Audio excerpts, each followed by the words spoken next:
एक बौद्ध भिक्षुक और उनका शिष्य एक जंगल में कुटिया बनाकर रहा करते थे। बौद्ध भिक्षुक काफी वृद्ध थे और वो बहुत ही विद्वान और ध्यानी व्यक्ति भी थे। जब वो ध्यान में बैठते थे तो 2-2 दिन तक ध्यान में ही लीन रहा करते थे। उनके पास एक ऐसी विद्या, एक ऐसी शक्ति थी जिससे कि वो लोगों के भविष्य को देख सकते थे। एक दिन जब वो ध्यान में लीन थे तो उन्होंने देखा कि उनके परम शिष्य जो उनके साथ रहता है, आज से 8वें दिन उसकी मृत्यु हो जाएगी। फिर उन्होंने अपने शिष्य को अपने पास बुलाया और कहा कि जाओ, तुम अपने गांव जाओ, तुम अपने माता पिता, अपने सगे संबंधियों से जाकर मिल लो। ये बात सुनकर शिष्य बहुत खुश हो गया और उसने गुरुवर से जाने की आज्ञा मांगी। जैसे ही वो जाने लगा, गुरुवर ने कहा, लेकिन याद रहे, आज से ठीक 8वें दिन सूर्यास्त होते होते तुम मेरे पास वापस आ जाना। शिष्य ने गुरुवर की तरफ देखा और बोला, जी गुरुदेव, और वो अपने घर के लिए चल दिया। लेकिन उसने अपने गुरु की आंखों में शिष्य के खो जाने का गम नहीं देखा। शिष्य के गांव के किनारे एक नदी बहा करती थी और उसने उस नदी किनारे लाखों चींटियों का हिल झुंड देखा।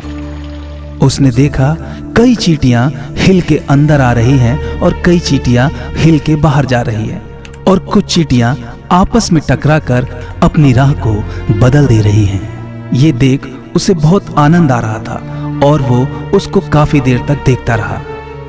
फिर उसका ध्यान पानी की लहरों की तरफ गया और उसने देखा कि अगर ये पानी की लहरें और बढ़ीं तो इन चींटियों की हत्या हो जाएगी। फिर क्या था, उसने अपने ऊपर का कपड़ा उतारा और उसमें मिट्टी भरकर उन चींटियों के हिल के चारों तरफ रख दिया और अपनी एक अच्छी कलाकृति से उस हिल के चारों तरफ छोटी सी नाली बना दी ताकि लहरों से उठने वाला पानी उस नाली में आकर फिर नदी में चला जाए। और ये करके वो फिर अपने गांव की तरफ बढ़ चला। 8 दिन कैसे बीत गए उसको ये पता ही नहीं चला।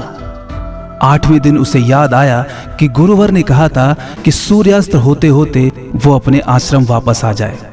शिष्य ने सोचा कि चलो मैं सुबह चलूंगा और शाम होते होते अपने आश्रम पहुंच जाऊंगा। उधर गुरुवर की बेचैनी बढ़ती जा रही थी। गुरुवर ये सोच रहे थे कि आज मेरा शिष्य इस दुनिया को छोड़कर चला गया होगा और उनके मन में ये बार बार प्रश्न उठ रहा था कि अंत समय में मैं अपने शिष्य से नहीं मिल पाया। जब ये सोच ही रहे थे कि उन्हें सामने से आता हुआ एक व्यक्ति दिखाई दिया और जब वो नजदीक आया तो उन्होंने देखा कि वो कोई और नहीं, वो उनका शिष्य था। ये देखकर गुरुवर ने झट से उठकर उसको गले लगा लिया और गुरुवर ने शिष्य से पूछा कि यहाँ से जाने के बाद तुम्हारे साथ जो भी घटित हुआ वो मुझे बताओ।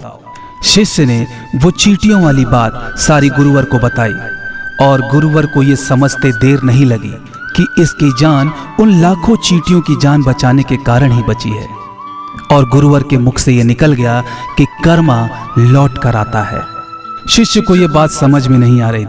शिष्य ने गुरु को प्रणाम किया और उनसे आशीर्वाद लेके आश्रम के कार्यों में लग गया। जी हाँ, इस कहानी से हमें ये शिक्षा मिलती है कि अगर जिंदगी में हमें अच्छे से जीना है तो हमें अच्छे कर्म करते रहने चाहिए। इस कहानी की तरह ये जरूरी नहीं कि अच्छे कर्म हमारी आयु को लंबा करेंगे। अच्छे कर्म से हमारे आने वाले दुख, हमारे आने वाली तकलीफें कम जरूर हो जाएंगी। कर्मों का एक सिद्धांत है कि हम जो कुछ भी करते हैं उसका कई गुना लौट कर हमको वापस मिलता है, चाहे वो अच्छे कर्म हो चाहे वो बुरे कर्म हो। ये दोनों कई गुना होकर वापस हमारे पास ही आते हैं।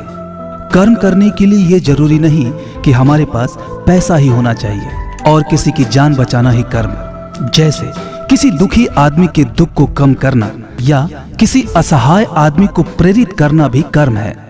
किसी दुखी आदमी को सांत्वना देना भी कर्म है। कुल मिलाकर अगर हम किसी के दुख को थोड़ा भी कम कर सकें तो वो भी कर्म है। इसीलिए हमें अच्छे कर्म करने से सुख की अनुभूति भी होती है। अगर हम जिंदगी में खुश रहना चाहते हैं तो दूसरों के दुखों को कम करने की कोशिश करनी चाहिए और देखते ही देखते हमारी जिंदगी भी खुशियों से भर जाएगी।